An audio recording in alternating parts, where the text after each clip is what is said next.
بسم اللہ الرحمن الرحیم۔ حضرت صلی اللہ علیہ وآلہ وسلم سے استہزاء کا انجام۔ حضرت عبد الرحمن بن ابی بکر صدیق رضی اللہ تعالیٰ عنہ بیان کرتے ہیں کہ فلاں شخص نبی کریم صلی اللہ علیہ وآلہ وسلم کے پاس بیٹھا کرتا تھا، اور جب نبی کریم صلی اللہ علیہ وآلہ وسلم گفتگو فرماتے تو وہ بطور استہزاء اپنا منہ بگاڑا کرتا تھا۔ آپ صلی اللہ علیہ وآلہ وسلم نے فرمایا، تو ایسا ہی ہو جا۔ چنانچہ وہ ایسا ہی منہ بناتا رہا حتیٰ کہ وہ مر گیا۔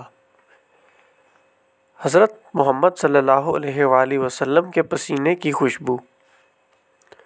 حضرت انس رضی اللہ تعالیٰ عنہ کا بیان ہے کہ رسول اللہ صلی اللہ علیہ وآلہ وسلم ہمارے ہاں تشریف لائے۔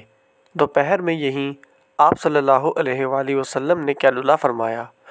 آپ صلی اللہ علیہ وآلہ وسلم کو پسینہ آیا تو میری ماں ایک شیشی لے آئی اور آپ صلی اللہ علیہ وآلہ وسلم کا پسینہ پونچھ پونچھ کر شیشی میں ڈالنے لگی۔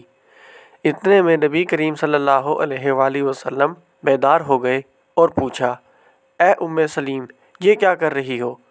انہوں نے کہا، یہ آپ صلی اللہ علیہ وآلہ وسلم کا پسینہ ہے، اسے ہم اپنے عطروں میں ملا لیتے ہیں، جس کی وجہ سے تمام خوشبوؤں سے بڑھ کر خوشبو ہو جاتی ہے۔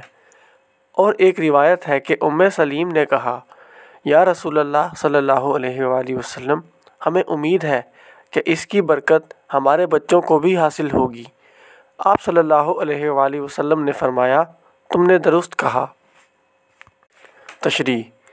مختلف حدیث میں متعدد روایتوں سے یہ بات نقل کی گئی ہے کہ صحابہ کرام کا اس پر اتفاق سا ہے کہ آپ صلی اللہ علیہ وآلہ وسلم کا پسینہ معطر ہوا کرتا تھا۔ انبیاء کرام علیہم السلام کو رب العزت نے جن خصوصیات سے نوازا ہے ان کا تقاضا بھی ہے، اور آپ ہر اعتبار سے ممتاز ہوں۔